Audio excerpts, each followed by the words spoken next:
Podcast Les réseaux pédocriminels n'existent pas. Round 25. Le réseau Jimmy Savile, BBC, Dolphin Square. Un point sur le réseau pédophile d'élite en Angleterre. Les sévices sociaux au service des pédos. La police sera en train d'enquêter sur pas un, ni deux, mais au moins 5 réseaux pédophiles impliquant des députés à Westminster, le quartier du Parlement et du Dolphin Square. Un député a souligné que, je cite, la complexité des réseaux d'abuseurs d'enfants au cœur du gouvernement dans les années 70 et 80 a été largement sous-estimée. C'est le moins qu'on puisse dire. Selon lui, 14 qui ont été identifiés étaient des députés conservateurs, 5 du Labour et 3 d'autres partis. Il y a aussi 13 anciens ministres dans la liste. Et voici notamment une liste très complète, vous pouvez trouver sur l'article qui est sur le site. Que s'est-il passé dans les orphelinats du Pays de Galles et ailleurs en Angleterre ? Depuis que le scandale Jimmy Savile a explosé, on dirait que la parole se libère. Les hommes politiques anciens et encore en vue sont cités, on parle de protection et on revient sur certaines affaires un peu trop vite enterrées. Comme celle des orphelinats du Pays de Galles qui a défrayé les chroniques dans les années 90. Les choses sont graves et en Angleterre comme en France, on commence à parler de pédophilie institutionnelle. Reprenons. Il a fallu 3 ans d'investigation et 13 millions de livres sterling de dépensés pour finir par conclure que tout compte fait, il ne s'est rien passé, ou presque dans les orphelinats. Les recherches portaient sur de nombreuses allégations d'abus sexuels et de violences commis dans 2 comtés du nord du Pays de Galles, presque toujours sur des garçons. L'orphelinat de Bryn Estyn, à Wrexham, figurait parmi les hauts lieux de sévices entre 1974 et sa fermeture en 1984. D'ailleurs, Jimmy Savile y avait ses petites habitudes, selon plusieurs victimes. Pendant toutes ces années, les dénonciations n'ont jamais cessé, presque toujours enterrées par les personnes impliquées et leurs amis. Au milieu des années 80, une certaine Alison Taylor, éducatrice dans un de ces orphelinats, commence à entendre un certain nombre de témoignages, tous similaires, évoquant des abus sexuels dans différents foyers. Elle se rend compte que plusieurs rapports ont été rédigés par des travailleurs sociaux, mais qu'aucune procédure disciplinaire n'a jamais suivi. Taylor saisit donc sa hiérarchie au sujet de 6 enfants dont les cas sont bien documentés, mais, aux surprises, c'est elle qui a des ennuis. Et rien ne se passe, faut-il encore le préciser. En 86, Alison Taylor raconte donc tout aux flics. Mais rien ne se passe. Et Taylor est suspendu en 87 au motif de que la communication est rompue entre elle et ses collègues. Waouh. En réalité, dès qu'elle signalait des maltraitances, cela se retournait contre elle. Cependant, l'administration tente de lui faire signer plusieurs accords afin d'acheter son silence. Elle refuse et se fait aider par son syndicat pour obtenir des dédommagements. Et un accord est finalement signé en 89, s'accompagnant d'une clause de confidentialité. Donc juste là, on retrouve vraiment le droit anglo-saxon comme aux États-Unis, où en fait, il suffit de payer, de faire des accords à l'amiable, et puis on achète le silence des gens et on arrête, on évite les procès. C'est vraiment tout à fait classique, ce qui fait que les riches en fait n'ont jamais de condamnation. C'est bien. En 90, une enquête est ouverte par un inspecteur du coin, mais il a beaucoup de mal à avancer en raison d'une mauvaise volonté flagrante du personnel des foyers et orphelinats mis en cause. Finalement, ce flic ne trouve pas assez d'éléments pour gagner un procès et on ne va pas plus loin. Pendant ce temps-là, Taylor continue sa campagne médiatique, frappant à la porte de tous les médias locaux et nationaux qui voulaient bien la laisser parler. Petit à petit, d'anciennes victimes entrent en contact avec elle, si bien qu'en 91, elle publie un rapport reprenant une centaine de cas d'abus sexuels. Parmi ces 100 cas, 75 avaient déjà été soumis à la police. Quelques travailleurs sociaux du coin ont aussi été condamnés pour des abus sexuels, mais on n'a pas du tout approfondi les recherches. Fin 91, Denis Perry, le chef du conseil de Clyde, donc c'est on va dire comme une sorte de maire de la ville au Pays de Galles, contacte l'Independent on Sunday, un journal, et déclare que l'ancien chef de Bryn Estyn, Peter Howarth, était un pédophile. Il parle aussi d'un flic récemment retraité comme complice du réseau qui opérait à partir de Bryn Estyn et comme l'un de ceux qui ont permis de couvrir l'affaire. Menée par Sir Waterhouse, un juge à la retraite, une enquête liée à ces accusations a été lancée en janvier 1997 et publiée en 2000, et tous les pervers savaient qu'ils pouvaient dormir tranquilles. Toutefois, 140 victimes ont reçu une compensation de l'État, quand même. Donc compensation pour quelque chose qui n'est jamais arrivé, bien sûr, comme à Outreau. Cela va sans dire, le franc-maçon Waterhouse n'a cessé de dénigrer Alison Taylor, l'épine dans le pied des puissants pédophiles locaux et même nationaux. Selon Waterhouse, sans Taylor, il n'y aurait jamais eu d'enquête et les choses auraient été bien mieux. Dès le départ, les médias ont été menacés de poursuites s'ils sous-entendaient que les abus sexuels dans les orphelinats étaient plus importants que ne le disait la commission. Plus de 650 personnes ont été entendues, dont 250 victimes. Le rapport était prêt en mai 1998, mais il a fallu 1 an pour l'arranger. Au final, 700 accusations d'abus sexuels impliquant 170 personnes, dont plus de 80 étaient des employés des foyers ou des enseignants. Bizarrement, seules 25 personnes ont été arrêtées dans cette affaire. Et la majorité a été libérée sans aucune charge, puisque les seuls condamnés ont été, donc le seul condamné a été Howard. Et John Allen, aussi, l'ancien propriétaire de Brynestine. Publiée en 2000, l'enquête Waterhouse conclut qu'il n'y a aucune preuve étayant des protections ou un système d'abus à grande échelle. Pour Waterhouse, tous ces cas d'abus sont isolés. Bien sûr. Et bien sûr, aucune personnalité n'est impliquée. Mais on fait toute une série de recommandations, entre guillemets, qui ne seront que très peu suivies des faits. Et Waterhouse a toujours dit que son travail avait été très bien fait, ce qui aujourd'hui fait grincer beaucoup de dents. En fait, alors qu'on demandait à ce tribunal de dire ce qui n'avait pas fonctionné dans les Homes du Pays de Galles, celui-ci s'est attaché à démonter les accusations des victimes. Quant aux témoins, certains n'ont même pas été entendus, comme un ex-patron de Brynestine, Des Forrest, qui a pourtant été parmi ceux qui ont dénoncé les faits en premier. Entre 1990 et 1996, une dizaine d'enquêtes publiques sont menées sur ces foyers. Plusieurs rapports sont publiés, révélant des abus à grande échelle sur les petits pensionnaires des Homes, donc des foyers pour mineurs du Pays de Galles, et orphelinats. L'une de ces enquêtes, publiée en 1993, reprend 2600 témoignages et 300 cas d'abus sont envoyés à la justice. Et devinez combien de personnes ont été poursuivies et condamnées ? 7, dont 3 éducateurs de Brynestine. Et Peter Wharf, ex-dirigeant de ce bordel pour pédodélite, a ramassé 10 ans de prison en 1994. Il a eu de la chance, il est mort 3 ans plus tard. Stephen Norris, autre dirigeant de Brynestine, a été condamné aussi pour les mêmes faits. Si la commission Waterhouse a été aussi inepte, c'est parce que les francs-maçons ont aidé leurs congénères, d'après certaines affirmations. Certains parlent même de Masonic Connection, donc de connexion maçonnique. Dès la première audience de ce pseudo-tribunal, le conseil de certaines victimes, donc l'avocat Nick Booth, a demandé que le tribunal fasse une liste des francs-maçons qui le composent, mais aussi des francs-maçons présents parmi les avocats et les témoins. On rêve de ça en France, non ? De fait, la franc-maçonnerie est très pratique pour étouffer les affaires judiciaires, les accointances et intérêts particuliers primant systématiquement sur l'intérêt général. Booth expliquait, je signe, le devoir de loyauté d'un frère maçon et son devoir d'impartialité s'il est impliqué dans l'administration judiciaire doivent être mis sur la place publique. Fin de citation. Donc juste pour étayer sur ce sujet, en fait un frère franc-maçon a le devoir de protection et d'entraide envers n'importe quel frère franc-maçon et cela prime sur tout, y compris la loi. Voilà. Alors c'est pas toujours effectif, il y a quand même certains qui sentent bien que l'autre quand il s'est foutu dans la mouise et qu'il est pas très influent, on va plutôt le laisser tomber. On a pas mal d'exemples où il y a des francs-maçons qui se font laisser tomber par leurs frères, mais néanmoins, c'est censé être les règles, c'est la théorie. Voilà. Donc ça pose quand même un très gros problème dans un état de droit qu'on appelle républicain, etc. Égalitariste. Continuons. Évidemment, Waterhouse a refusé de mettre en place cette transparence, pourtant élémentaire dans un pays qui se veut un état de droit. L'avocat Gérard Elias, mandaté par le parquet pour être conseiller du tribunal, est franc-maçon et membre d'une des loges les plus puissantes du Pays de Galles, appelée Dinas Landlaf, composée de nombreux professionnels du droit et de membres du Parti conservateur. De même que Waterhouse lui-même. Le Gilling Report, le rapport Jennings. Dans les années 90, certaines accusations portaient sur des flics qui avaient couvert le réseau pédophile opérant dans les orphelinats. On ordonne donc un nouveau rapport et on mandate Jennings, ex-directeur des services sociaux, pour la mener. Mais les membres de cette commission doivent faire face aux mêmes freins que lors des enquêtes précédentes. Les nouveaux flics du Pays de Galles refusent de les rencontrer, si bien que les députés doivent réunir eux-mêmes les témoignages. 130 cartons de matériel ont été soustraits aux investigations. Le conseil du comté de Cleveland n'a pas autorisé les enquêteurs à placer des encarts dans la presse afin de rechercher des informations, donc de faire des appels à témoins. On rêve. Ils ont ce pouvoir, c'est incroyable. Ce rapport qui étudiait les abus dans les orphelinats de Cleveland finit quand même par conclure que des personnalités sont impliquées dans les scandales des abus sexuels qui sont monnaie courante dans les orphelinats.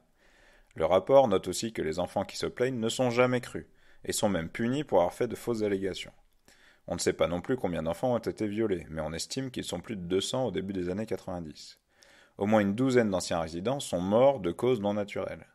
Comme les frères John, par exemple. En 92, Adrian John, témoin clé dans l'affaire des abus sexuels commis à Brynestine, meurt dans l'incendie très suspect de sa maison. Et comme par hasard, on s'est aperçu que son frère Lee a eu accès à des données montrant l'existence de transactions financières entre les dealers de la côte sud de drogue et les personnes qui gèrent un réseau de pédopornographie et de pédocriminalité. Évidemment, Lee est mort lui aussi en 1995. Enfin, histoire de bien tourner la page, les employés impliqués ont été virés et on les a laissés partir avant la publication du rapport. Le rapport n'a pas été publié parce que, dit-on, l'assureur des comtés, Municipal Mutual Insurance, a dit que ça inciterait les victimes à demander des dommages et intérêts. Ah oui, et ça coûterait trop cher, donc on n'a pas publié. Magnifique.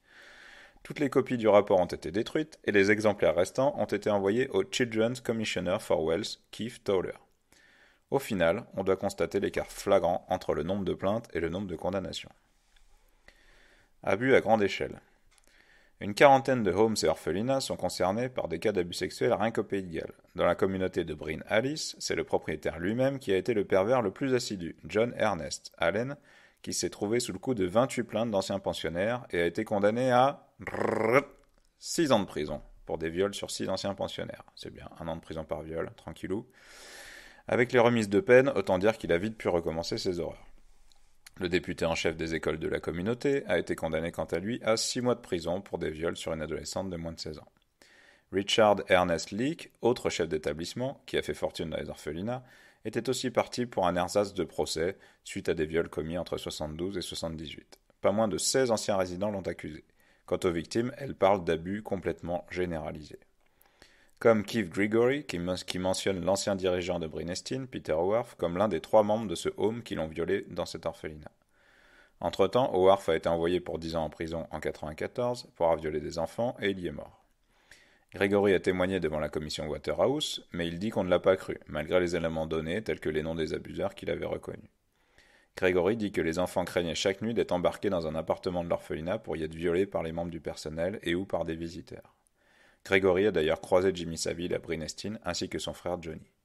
Certains enfants, comme Stephen Messam, qui préside l'association des victimes des orphelinats, étaient emmenés dans des hôtels où il était prostitué et violé par des groupes de personnes. Messam, lui, doit avoir subi des viols dans 4 orphelinats différents du Pays de Galles, puisqu'il était transféré de l'un à l'autre. D'autres victimes ont nommé un ancien député conservateur, Sir Peter Morrison, mort en 1995. Il y avait, comme à Haut-de-la-Garenne, l'orphelinat de Jersey, un sous-sol dans lequel avaient lieu des partous. Je vous renvoie au podcast consacré particulièrement donc aux orphelinats de Jersey.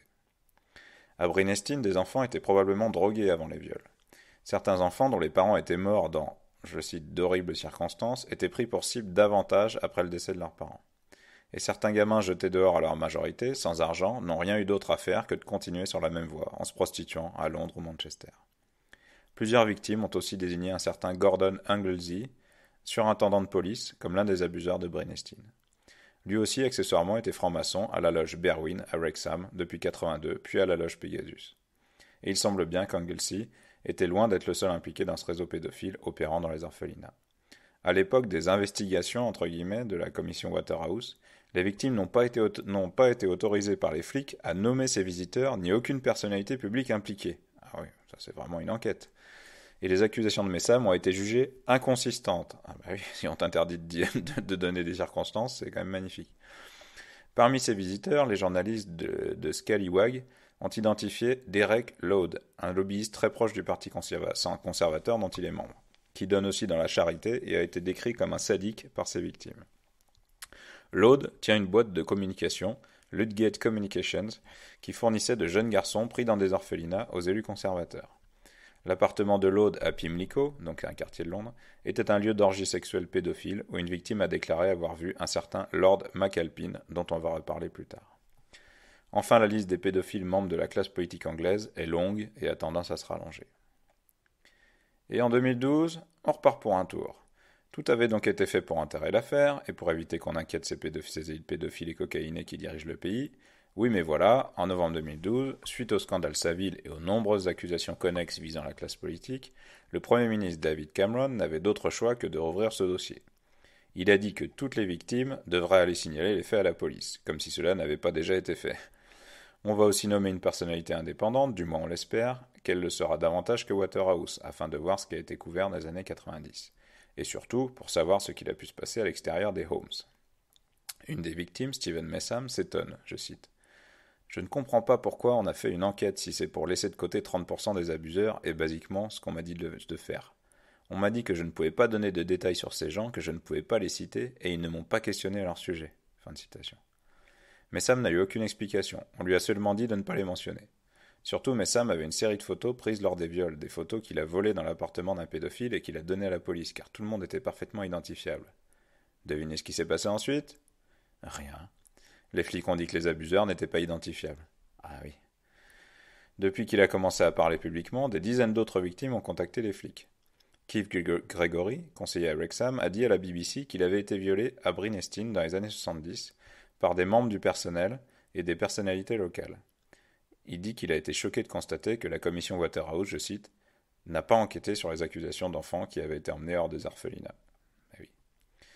Mais toutes ces fautes de la commission Waterhouse, on les connaissait déjà en 2005, et on risque bien d'y revenir. Une ancienne chef du personnel du comté de Clyde, qui a suivi toute l'affaire depuis le début, Sian Griffiths, a gardé tous les témoignages des victimes et toutes les preuves qui ont été examinées par les différentes commissions avant de les passer à la trappe. Donc elle a tout bien archivé. Elle dit que certains protagonistes sont toujours vivants et que pour faire en sorte qu'on ne trouve pas assez de preuves d'abus sexuels, par exemple contre un certain Thomas Kenyon, fils de député, eh bien la police a tout simplement fait disparaître les preuves. De fait, environ la moitié des personnes citées par les victimes n'ont jamais été inquiétées. Madame Justice McCourt a donc été chargée par Cameron de vérifier si les fautes n'auraient pas été commises par la commission Waterhouse. Mais aujourd'hui, rien n'a changé.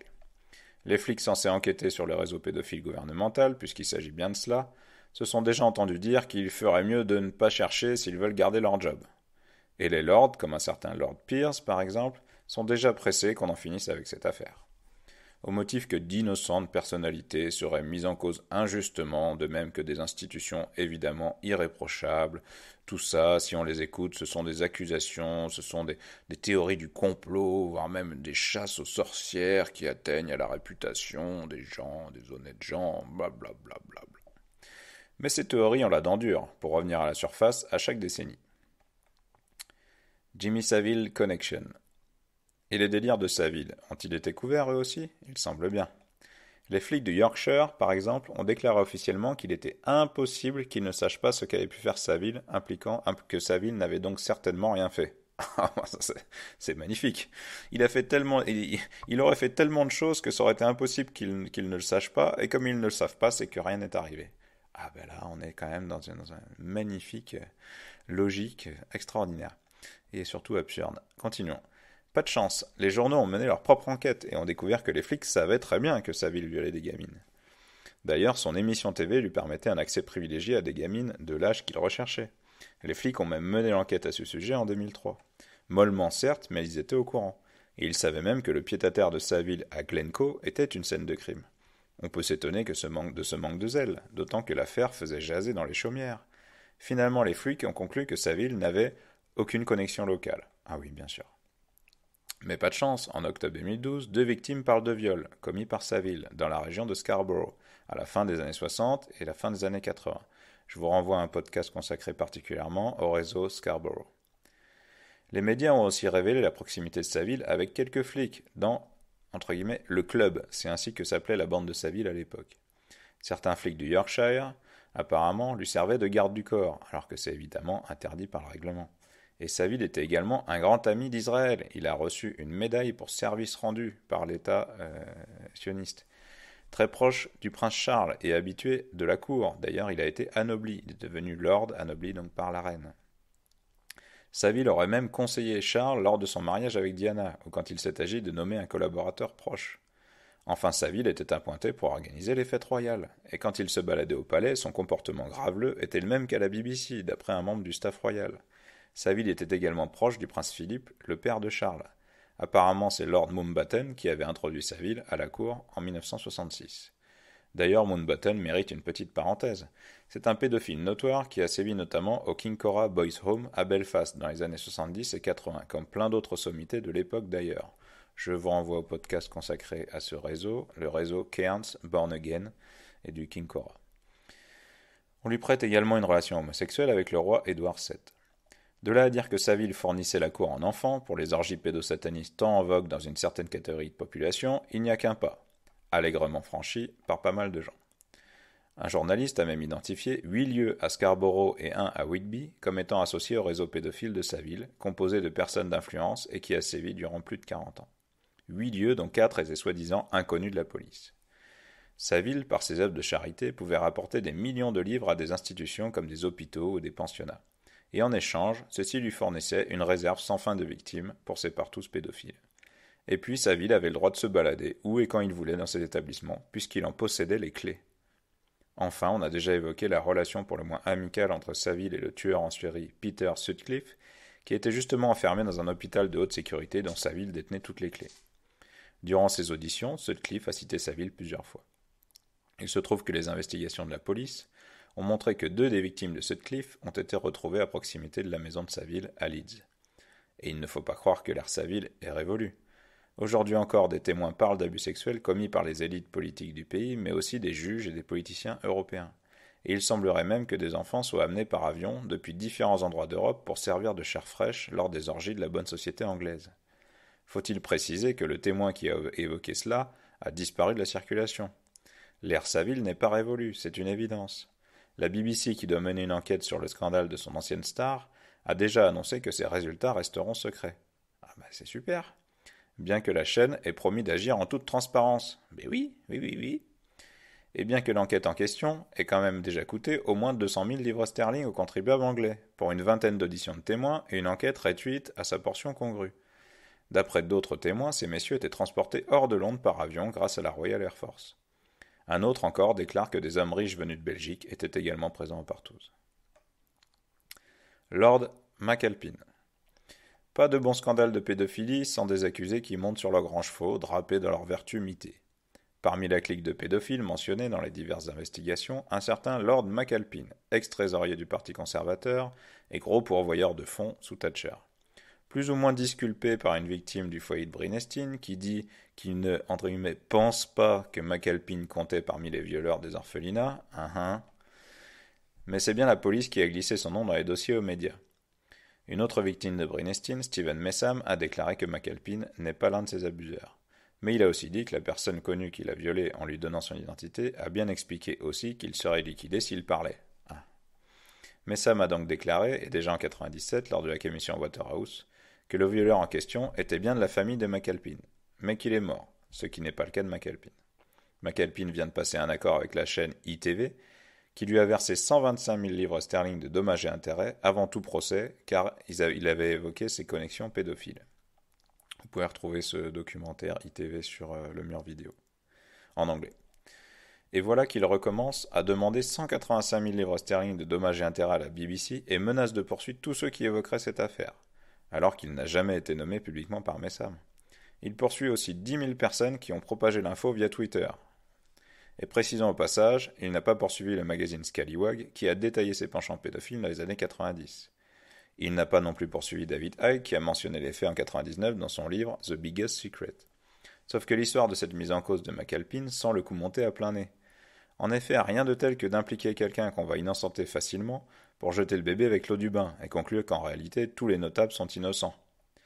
En l'occurrence, Messam avait reconnu McAlpine en 1990, parce que les flics lui ont présenté une photo de son abuseur en lui disant qu'il s'agit d'une photo de McAlpine. Cette fois-ci, on lui aurait montré une autre photo de Lord McAlpine et Messam a conclu que ce n'était pas le violeur.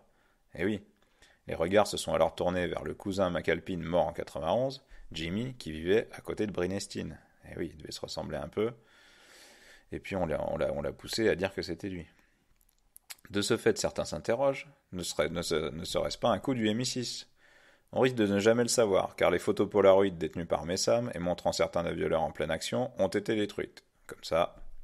Et puis il y a ce livre écrit par McAlpine, dans lequel il parle précisément d'une stratégie similaire. Il s'appelle « Le nouveau Machiavel, l'art de la politique dans le business ». Il y explique, par exemple, comment revenir sur le devant de la scène, notamment en suscitant de fausses accusations contre soi, et démontrer ensuite que c'est faux, en se faisant passer pour une fausse victime. Ah ben voilà. Cela a aussi l'avantage de détourner l'opinion publique des victimes réelles, pour la focaliser sur un débat au niveau de la forme et pas du fond. Et ceux qui sont censés avoir porté les accusations sont discrédités, en l'occurrence ce pauvre Messam, qui n'a pourtant jamais dénoncé publiquement Lord McAlpine. Donc ça s'appelle un contre-feu. Ensuite, toutes les accusations qui seront portées contre cette personne seront prises avec énormément de pincettes. Et puis, être attaqué injustement ne peut qu'attirer la sympathie de l'opinion publique. Pour autant, il ne faudrait pas blanchir Lord McAlpine trop rapidement. En mai 2003, un quotidien londonien a écrit qu'il était je cite, collectionneur anonyme et bien connu de photographies érotiques dont certaines représentent des gamins prépubères. Et McAlpin s'est empressé d'enlever cette information de sa page Wikipédia. Tout cela pour finir par admettre que c'était bien lui le vendeur de ces 300 et quelques photos érotiques. Alors juste une petite parenthèse sur Wikipédia, nous on a essayé de faire une page Wanted Pedo Wikipédia, on a essayé de mettre en place quelques articles sur les réseaux dont je vous parle là, et en fait c'est tout le temps censuré par leur système interne et par leurs administrateurs.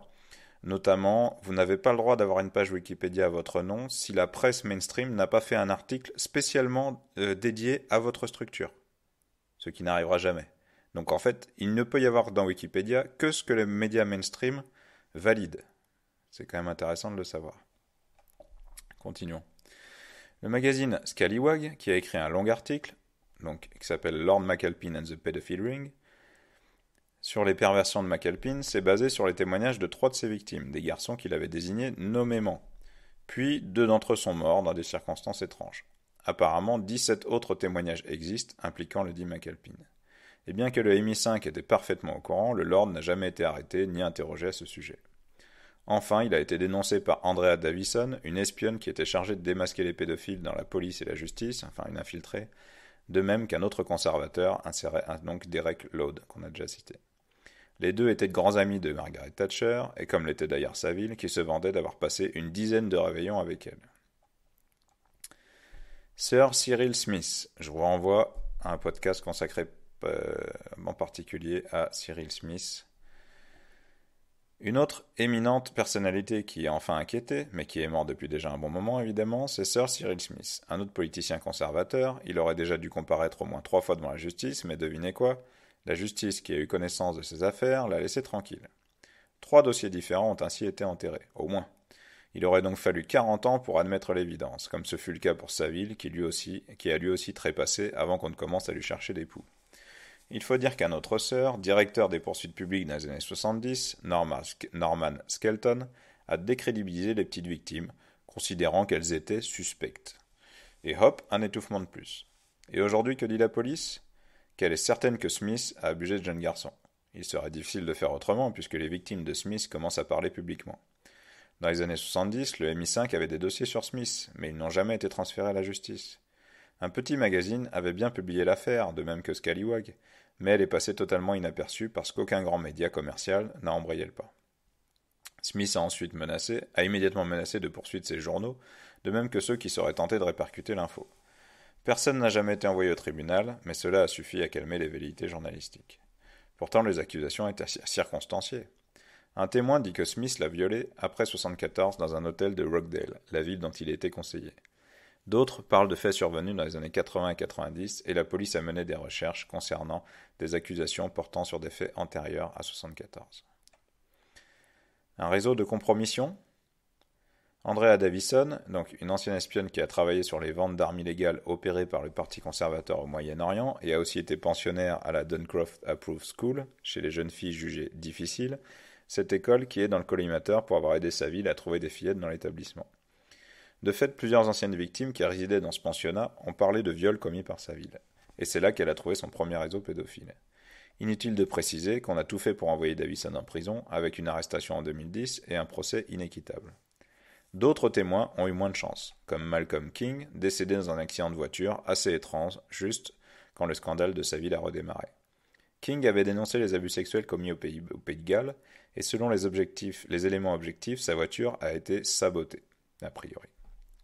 Dans les années 90, Davison a dû travailler à dévoiler le même réseau pédophile. Et aujourd'hui, une des personnes qu'elle avait impliquées, Kenneth Clark, est ministre de la Justice et la menace d'un procès. Et Davison sait tout sur l'implication de Clark dans l'étouffement de l'affaire du réseau pédophile d'élite qui sévissait au Pays de Galles. Du coup, Davison a cherché l'aide d'un gouvernement étranger, si possible non ami de la Grande-Bretagne, où elle est désormais carbonisée. Dans les années 90, Davison a mis en évidence l'existence d'un réseau pédophile au Pays de Galles et à la Duncroft Approved School. Évidemment, il ne s'est rien passé depuis. Quand elle a compris qu'on l'avait manipulée pour étouffer l'affaire, Davison a demandé l'asile en Argentine, en 2012. Mais elle a écrit une lettre au Premier ministre Cameron pour l'informer sur la couverture et du réseau pédophile par les services secrets britanniques qui sont également impliqués dans son organisation. On sait par exemple que le MI5 a couvert les accusations contre Smith, qui est donc ex-député qui a aussi dirigé un foyer du Pays de Galles et a bien sûr été désigné comme violeur d'enfants par plusieurs victimes. Ça ne mange pas de pain d'en parler, Smith est mort en 2010. Dans les années 90, elle a été un journaliste du magazine Scallywag à publier sur cette affaire. C'est là que McAlpin a été cité, de même que les flics du coin, comme Stephen Winard, qui l'a arrêté en 2010. On sait aussi que le MI5 filmait des viols d'enfants au Kincora Boys Home de Belfast, où Saville avait ses habitudes, et où des abus sexuels ont été commis pendant plus de 20 ans. Il se passait la même chose au Pays de Galles dans les années 90. Il était connu que le MI5 emmenait des diplomates étrangers dans les orphelinats du Pays de Galles, et qu'il filmait les partouzes à leur insu. Et ça s'accompagnait également de tortures sur les enfants, parfois jusqu'au meurtre. Une bonne vieille méthode qui a fait ses preuves. Je vous renvoie à Epstein, qui est exactement le même système. Et cela, c'est d'Andrea Davison qui a permis de le faire savoir. En 92, Adrian John, témoin clé dans l'affaire des abus sexuels commis à Brynestine, est mort donc dans l'incendie très suspect de sa maison. Et comme par hasard, on s'est aperçu que son frère Lee a eu accès à des données montrant l'existence de transactions financières, donc je vous l'avais dit, entre les dealers de drogue de la côte sud et les personnes qui géraient un réseau de pédoporno. Et il est mort en 95. Bref, le phénomène est inquiétant et semble avoir pris des proportions dantesques en quelques dizaines d'années. Certains politiques et autres notables sont déjà tombés par-ci par-là pour pédophilie, mais ils ne sont que la partie émergée de l'iceberg. Ne soyons pas naïfs, la même chose se produit en France à l'heure où nous parlons, et c'est pareil en Belgique, aux Pays-Bas, en Italie, en Allemagne et ailleurs. Comment faire pour arrêter cela? Déjà, il ne faut pas compter sur des révélations ou des enquêtes qui vont au fond des choses. C'est ce qui s'est toujours produit jusqu'à présent, et c'est pour cela que toutes ces erreurs continuent. Il ne faut pas compter sur la justice, ni sur aucune institution, la balle est dans le camp des citoyens. Les pédophiles VIP étaient pistés par le MI5 et connus de Margaret Thatcher. On dirait bien qu'il sera difficile d'étouffer tranquillement l'affaire des réseaux pédos au Parlement anglais. Ces derniers jours, pas mal de gens se sont mis à parler dans les médias, et on en apprend de belles. Par exemple, un ancien militant du Parti conservateur a avoué qu'il fournissait des mineurs pour les partouzes de ces messieurs les amis de Thatcher. Un autre ancien du MI5 nous apprend qu'il a retrouvé plusieurs victimes de politiciens et qu'il avait déjà tout dit à ses chefs. Pendant ce temps-là, Cameron a lancé 2 enquêtes dont on sait déjà qu'elles n'aboutiront à rien. L'affaire, c'est donc que des dossiers concernant des pédophiles du Parlement anglais ont disparu mystérieusement des placards du Home Office, le ministère de l'Intérieur. On a aussi appris que vers la fin des années 70, début 80, le même Home Office a financé un groupuscule de pédophiles, le Pedophile Information Exchange, PIE, qui réclamait l'abaissement de la majorité sexuelle à 4 ans et s'infiltrait parmi les mouvements LGBT. Je vous renvoie au podcast sur le réseau Rayton notamment, et également à une petite vidéo sur le mur vidéo où on voit ces gens passer à la télé et revendiquer ouvertement leurs revendications. C'était l'ambiance, c'était l'époque, comme ils disent. Un ancien du Home Office a expliqué que ce financement était destiné à faire chanter les politiciens pédophiles. On a aussi appris que le président du PIE utilisait son bureau au Home Office comme quartier général du PIE et que tout le monde le savait. Environ 140 députés demandent donc une investigation indépendante sur ces pédophiles politiques, sur le chantage du MI5 et sur tout le reste. Son frère, juge lui aussi, a couvert des pédophiles du PIE et elle-même a couvert un cardinal pédophile, Peter Ball, quand elle était chargée de l'enquête sur l'étouffement des affaires de pédophilie dans l'Église. Donc on parle de Margaret Thatcher et de son frère. De toute manière, ces enquêtes sont cadrées pour ne pas aller chercher bien loin, ne serait-ce que déjà que parce qu'elles s'arrêtent au début des années 90. Actualisation de juillet 2014. Donc, la commission, il y a une dame qui a été mise à la tête de cette fameuse commission de Cameron, qui s'appelait Butler Sloss. Et elle a démissionné le 14 juillet de son poste à la tête de l'enquête demandée par Cameron, et cela suite à des soupçons sur ses liens avec l'establishment. Il faut dire que c'était quand même un peu gros. Elle avait été nommée par Theresa May, la ministre de l'Intérieur de l'époque, qui trouve que les pédophiles doivent pouvoir adopter des enfants, ce qu'elle avait déclaré. Voilà en gros ce qui s'est passé cette semaine. Mais la saga est partie pour durer tout l'été, car beaucoup de gens ont l'air de se mettre à parler, et pas seulement aux flics et à la justice, qui s'avèrent d'une redoutable inefficacité. En effet, ce samedi, on a appris qu'une ancienne recrue du MI5, un certain Barry Trower, a dit qu'il avait été impliqué dans l'affaire des dossiers pédophiles disparus du Home Office. Plus récemment, cet homme s'est mis à dénoncer l'utilisation de micro-ondes, mais c'est un autre débat. En tout cas, il n'a manifestement pas froid aux yeux. De 67 à 78, il a donné des cours dans une prison de Londres car il avait été recruté par le MI5 afin d'obtenir des informations sur des pédophiles politiciens, hauts fonctionnaires, flics gradés, etc., qui avaient des liens avec les détenus. C'est là qu'il a remarqué que nombre de jeunes détenus s'étaient prostitués quand ils avaient entre 11 et 15 ans, et que parmi leurs clients il y avait des députés notamment, prêts à les emmener dans des virées en week-end, parfois en yacht. Je vous renvoie au podcast sur l'école en bateau et les yachtmen, entre guillemets, donc qui allaient notamment à Jersey, tout ça est encore en lien. Trower a entendu les appels téléphoniques entre ces pédos VIP et les détenus. Il était même présent. Les politiciens leur promettaient la liberté contre leur silence. Apparemment, il les menaçait aussi. Au total, Trower a grillé 16 députés et toutes les informations ont été communiquées à ses supérieurs au MI5. Les révélations ont été dispatchées dans 114 dossiers qui ont tous disparu des bureaux du ministère de l'Intérieur. Je cite, « J'ai amené des enfants à des politiciens conservateurs. » Donc là, c'est une autre personne. Les révélations se succèdent très rapidement ces derniers jours, comme ce fut le cas au début de l'affaire Saville, avant que la stratégie d'étouffement ne fonctionne. Dimanche, donc un autre whistleblower, donc un lanceur d'alerte, ancien militant du Parti conservateur, a lâché une autre bombe. Il a expliqué qu'il était chargé de ramener des mineurs pour des partouzes organisées par des politiciens conservateurs. Anthony Gilbert Thorpe explique qu'il l'a dit à Margaret Thatcher il y a 25 ans et qu'elle était parfaitement au courant de l'existence d'un réseau pédophile dans le Parti conservateur. Rappelons ici que Thatcher était une fidèle amie de Jimmy Savile, avec qui elle a passé au moins 11 réveillons du 1er de l'an consécutifs, et qu'elle l'a fait lord. Prime à la casserole ? Sûrement.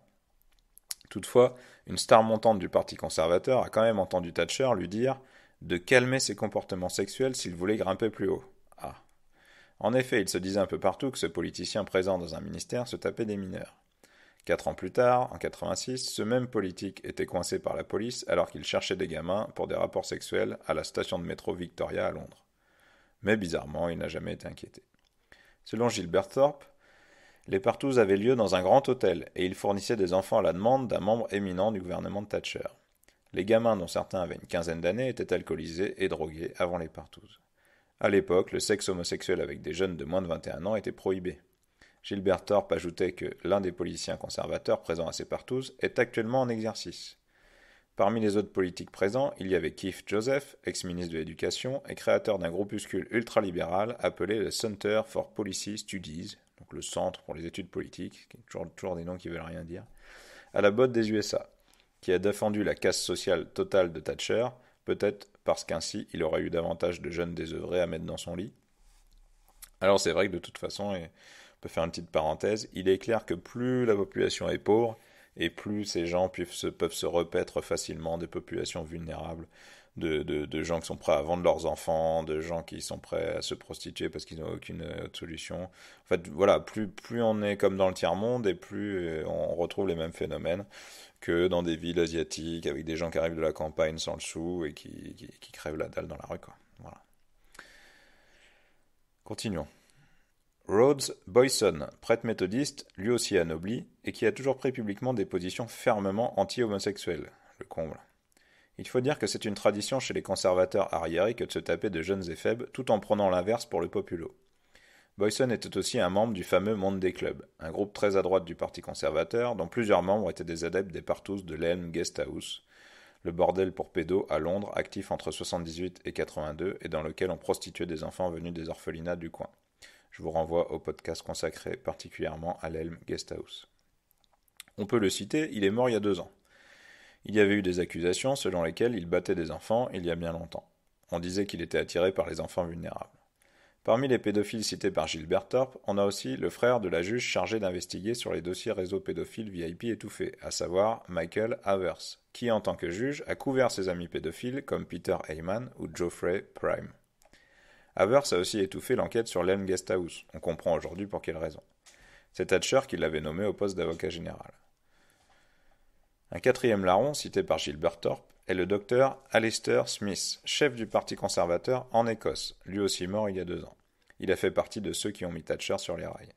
C'est aussi lui qui a demandé au jeune militant Gilbert Thorpe de ramener des ados pour les partouzes de ces messieurs les moralisateurs, qui disaient au peuple de toujours plus se serrer la ceinture, alors qu'eux avaient le pantalon sur les chevilles lors des soirées à vomir. Ces messieurs les politiciens conservateurs ne rechignaient pas non plus à se faire quelques lignes de coke. Bien sûr, tout cela se passait dans les années 70-80, ce serait impossible aujourd'hui, surtout que rien n'a été fait pour punir les pervers, bien sûr, c'est vieux. Et puis, comme vous avez remarqué, c'est toujours les noms des morts qui sortent, et pas trop ceux des vivants. Continuons. Des meurtres pour étouffer le scandale.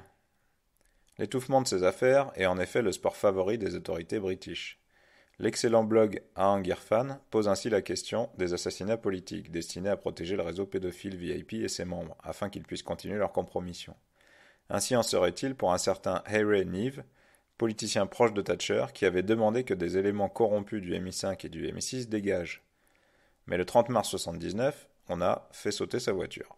Et il semble que les coupables sont à chercher du côté de la CIA et des services anglais, même si, comme toujours, de manière bien pratique, on a accusé l'IRA, l'armée donc républicaine irlandaise.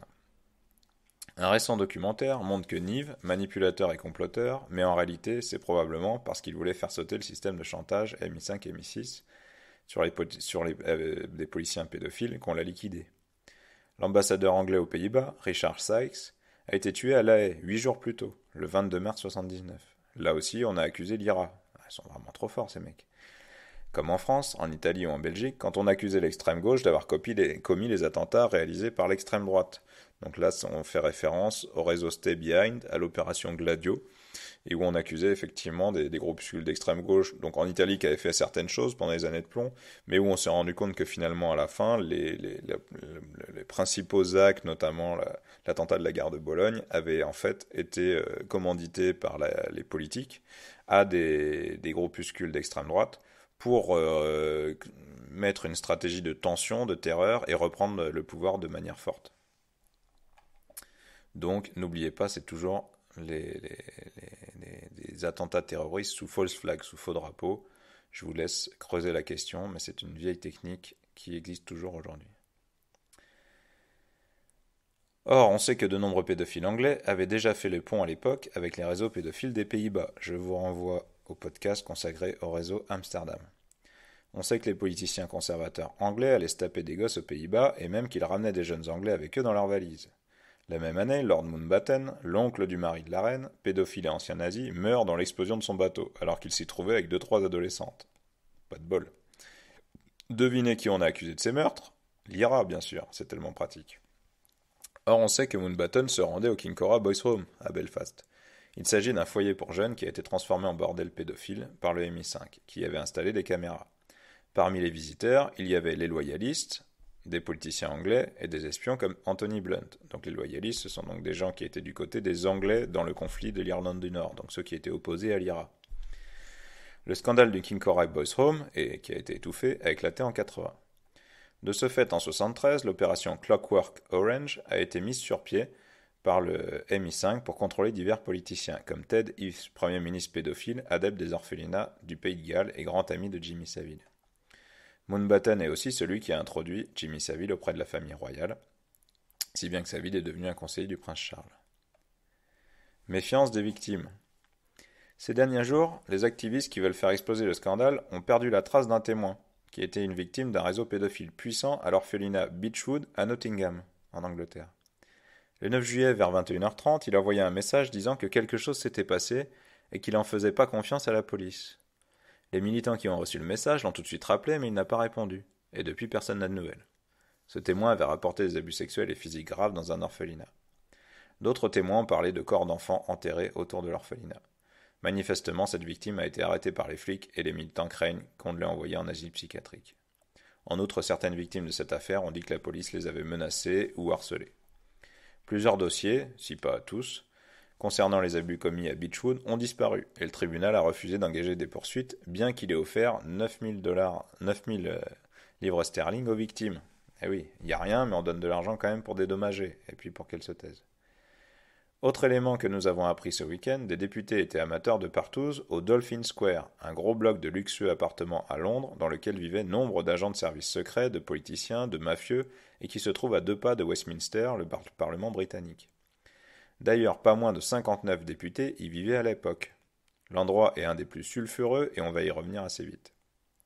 2 témoins sont venus voir le journal Exaro séparément pour expliquer que quand ils étaient mineurs, ils ont été embarqués dans une série de partouzes au Dolphin Square où on les a violés.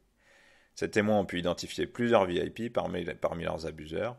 L'une des victimes, Nick, dit qu'il a commencé à aller au Dolphin Square quand il n'avait que 11 ans. Il y serait allé une dizaine de fois en 3 ans, vers 1980.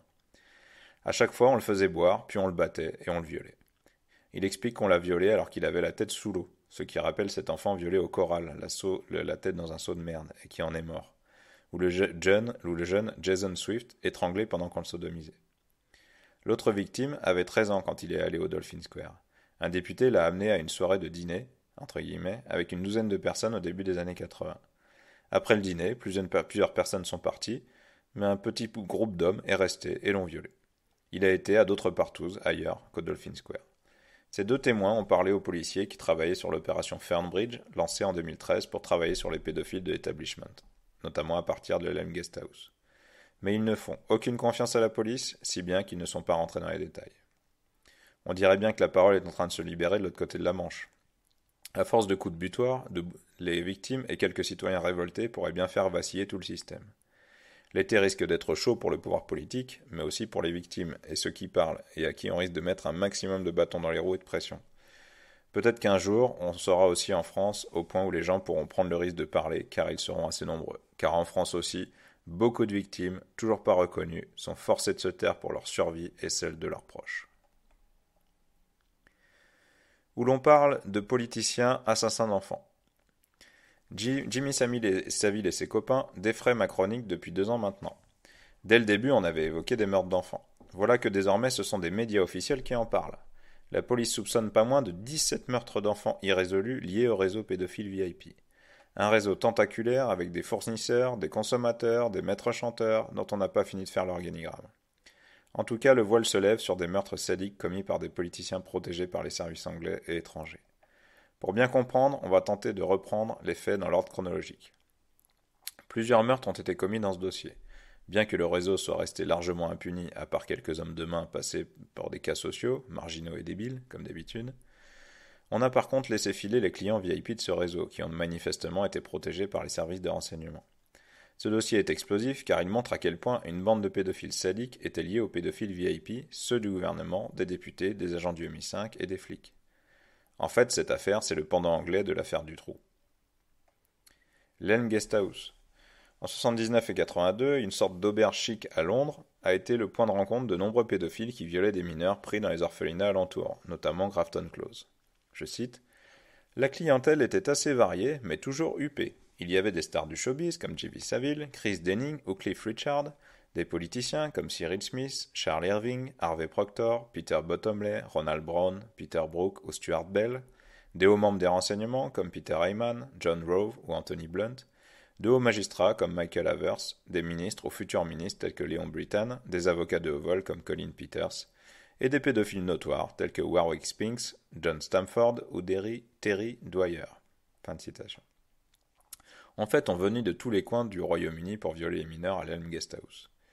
Le bordel a cessé son activité en 82 suite à une descente de police où, comme par miracle, on n'a trouvé sur place qu'un seul jeune type qui avait l'âge légal de faire ce qu'il voulait. Magnifique. Mais une douzaine de victimes avaient raconté à la police les abus sexuels qui se déroulaient dans cette maison cossue d'un quartier chic. L'un d'eux a même parlé de voyages en Hollande qu'on l'avait obligé à faire pour y subir des viols. Car une partie de la bande des pédophiles avait fini par s'expatrier aux Pays-Bas suite à des condamnations en Angleterre. Il a fallu attendre 2013 pour que John Stingemore, le directeur du Grafton Close Home, d'où venaient une bonne partie des enfants violés, soit enfin arrêté, ainsi que le père Max Sweeney, qui violait des enfants dans l'orphelinat. La propriétaire de l'Elm Guesthouse, Carol Kazir, est morte soi-disant d'un suicide en 90, donc soi-disant par overdose d'insuline, peu après qu'elle ait commencé à tout balancer à des éducateurs dans la liste de noms ci-dessus. Apparemment, elle avait des photos compromettantes de nombreux pédophiles VIP et de fait, il y avait une salle spéciale réservée à la production de pédoporno. Et on sait que le réseau de l'Elm Guesthouse était lié à celui des pédophiles anglais émigrés aux Pays-Bas et qui tenaient là-bas divers bordels, donc des bars soi-disant gays où en fait il y avait de la prostitution de mineurs, comme ce fut le cas pour Warwick Spinks par exemple. On a aussi appris que des pubs pour aller à l'Elm Guesthouse étaient diffusées largement dans un magazine lié au Parti conservateur. Et également dans un magazine pédo, donc ça s'appelait Spartacus, qui était diffusé à plusieurs dizaines de milliers d'exemplaires par courrier. D'autres pubs pour l'M Guesthouse étaient diffusées, donc, oui, et dans des journaux gays également. Bref, on n'a pas vraiment parlé de l'M Guesthouse dans la presse de l'époque, le scandale a été évité. Un adolescent de 15 ans, Martin Allen, a été enlevé par un homme en 79 dans le secteur de l'M Guesthouse. Malgré le fait que 40 000 personnes aient été interrogées, selon les médias, on n'a jamais retrouvé Martin Allen. D'après le frère de Martin Allen, le dossier le concernant a probablement été détruit, et il est convaincu que depuis le départ, que l'establishment est impliqué dans la disparition. Puis en juin 81, le jeune Visham Mehrotra, 9 ans, est enlevé le jour du mariage de Charles et Diana, et cela également dans le même secteur. Quelques semaines après la disparition, le père de l'enfant reçoit un appel d'un jeune prostitué qu'il ne connaît pas et qui lui dit que son fils a probablement été enlevé par un réseau, avec des juges, des politiciens basés à l'M Guesthouse. L'enquête aura vite fait le lien entre la disparition de Martin Allen et le meurtre de Vishal Mehrotra et le bordel de l'M Guesthouse où une descente a été effectuée 4 mois après la découverte d'une partie du corps de Visham. Pourtant, elle aussi a très vite été stoppée. Le réseau Sidney Cook. En 84, un garçon de 7 ans, Mark Tildesley, disparaît près de chez lui et est tué au cours d'une orgie pédo. Les pédos auraient pris soin de lui faire prendre un relaxant musculaire avant de le violer, donc ce qu'on appelle traditionnellement les poppers. Celui qui a été condamné pour le meurtre, Leslie Bailey, fait partie de la bande de pédophiles autour de Sidney Cook et a été condamné pour 2 autres meurtres d'enfants, celui de Barry Lewis, tué en 91, et celui de Jason Swift. Il purgeait une peine pour ces 2 meurtres quand il a révélé aussi avoir tué Mark Tildesley, dont on n'a jamais retrouvé le corps. En 85, on retrouve le corps d'un jeune de 15 ans, Jason Swift, qui était passé par un orphelinat d'Islington, un quartier de Londres, où les 12 orphelinats de cet arrondissement abritaient des réseaux pédos couverts par les autorités. Le chef du conseil local, la chef, Margaret Hodge, a été gratifiée du poste de ministre des enfants, créé rien que pour elle. Jason Swift était, nous dit-on, un jeune prostitué. L'enquête remonte jusqu'à un dénommé Sidney Cook et sa bande de pédos qu'on nous présente comme des dingues isolés, un peu les Dutroux anglais. C'est dans l'appartement de l'East End, dans lequel la dite bande se retrouvait, que Jason Swift aurait été tué et violé. Sidney Cook aurait proposé à ses copains de violer Jason Swift pour 5 livres sterling. C'est au cours de cette partouze où de nombreux pédos étaient présents que l'adolescent a été assassiné. Lors du procès en 89, chacun des membres du gang a rejeté la faute sur les autres et finalement il n'y avait pas suffisamment de preuves uniquement pour condamner 4 d'entre eux, qui ont fait des peines dérisoires. Seuls 4 ont été condamnés, mais en réalité, il y avait au moins 12 pédos identifiés dans ce groupe. En 86, Tony McGran, un adolescent de 13 ans, lui aussi placé dans un orphelinat d'Islington, est retrouvé mort pas loin de chez lui, tué à coups de couteau par un maniaque sexuel, soi-disant. Là aussi, la presse a dit qu'il se prostituait et que sa mère a nié fermement. Et quand bien même, un gamin de 13 ans placé à la charge des services sociaux n'a rien à faire sur le trottoir. Finalement, un jeune de 19 ans est passé pour le tueur. Un tueur isolé, évidemment. Quant à Sidney Cook, il a été libéré après 9 ans, alors qu'il avait pris 19 ans. Puis en 99, il est de nouveau arrêté pour une nouvelle série d'agressions sexuelles sur des garçons commises entre 72 et 81. Depuis, il serait toujours en prison. On a ensuite appris que l'enquête sur le réseau de Cook, baptisée Opération Horseshield, visait 16 pédos VIP et la police disposait de photos de tout ce petit monde. Une des victimes de Cook a expliqué qu'il était victime de trafic et qu'on l'envoyait jusqu'aux Pays-Bas. Ce témoin explique que Cook embarquait des gamins dans les rues pour les emmener dans des lieux où les pédophiles attendaient afin de les violer. Le dit ministre a enfin été entendu par la police et a confirmé qu'il était présent à ces partouzes. Les médias pensaient son arrestation imminente en février. Puis ça a fait pchit, après une réunion au sommet concernant ce coup de filet, et qui finalement ne viendra jamais. La police soupçonnait le réseau de Cook d'avoir commis au moins une vingtaine de meurtres, dont 3 seulement ont été plus ou moins élucidés.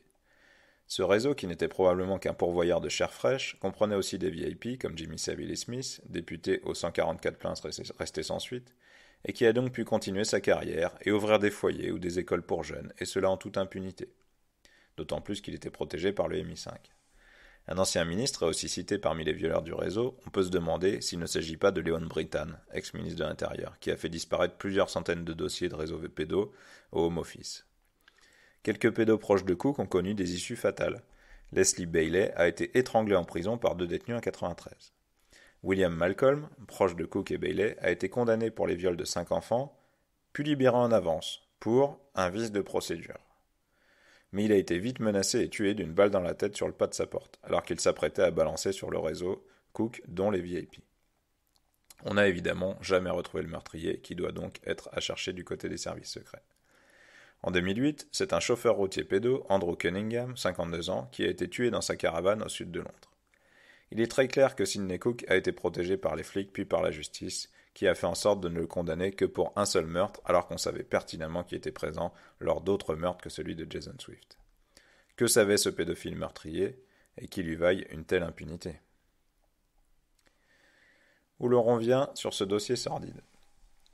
On pensait que l'affaire était enterrée, oubliée, et que tout cela était loin. Mais cette semaine, le père de Vishal Mehrotra a expliqué que l'enquête concernant l'enlèvement de son fils a été bloquée. La piste menait encore une fois vers ces VIP, qui manifestement doivent rester impunis pour mieux servir les services anglais, dont on se demande pour qui ils roulent, en tout cas pas pour les enfants anglais. Le père de Vishal a transmis à la police la cassette sur laquelle il avait enregistré la conversation avec le jeune prostitué qui désignait les VIP, mais rien ne s'est passé. Une trentaine de personnes ont été interrogées, y compris des VIP, mais la famille n'a été mise au courant d'aucune avancée dans l'enquête. Là-dessus, une ancienne enquêtrice qui a travaillé sur ce dossier a expliqué que selon elle, l'enquête sur le meurtre de Vishal a été étouffée par les politiciens de Westminster. Pourquoi ? Récemment, une des victimes de la bande de pédophiles VIP a expliqué qu'il avait été violé par des politiciens au Dolphin Square, un bloc de 1200 appartements de luxe dans lequel résidaient beaucoup de gratins. Ce témoin, appelé Nick, qui avait été intégré dans le réseau par son père à l'âge de 11 ans, a dit qu'il avait assisté à 3 meurtres d'enfants, tous des garçons, mais dont aucun ne correspondait à la description de Vishal. Et il a désigné les coupables, des politiciens dont un est toujours en activité. Un député conservateur a étranglé un gamin d'une douzaine d'années alors qu'il le violait à Londres vers les années 80. Un autre a été tué par 2 types en présence d'un député, ancien ministre conservateur, et le troisième a été carrément écrasé volontairement par une voiture durant l'été 79. Des jeunes des orphelinats du coin étaient recrutés comme prostituées et beaucoup allaient au Dolphin Square. Il y avait tout un système de chauffeurs qui allaient chercher les jeunes dans la rue ou les orphelinats et qui les emmenaient au Dolphin Square pour les partouzes où les politiciens, magistrats, stars du showbiz les attendaient. Ou bien ils étaient convoyés ensuite vers les hôtels comme le Ritz. L'un de ces chauffeurs était, d'après les révélations d'un de ses anciens collègues de détention, un certain Ronald Jepson, condamné pour les meurtres de 3 enfants dans les années 70. Jepson lui aurait expliqué que lorsqu'il travaillait pour une compagnie de limousines de luxe dans le sud de Londres, à l'époque des meurtres, vers 73-74, il avait parmi ses clients des politiciens et des gens puissants, qui étaient aussi des pédos.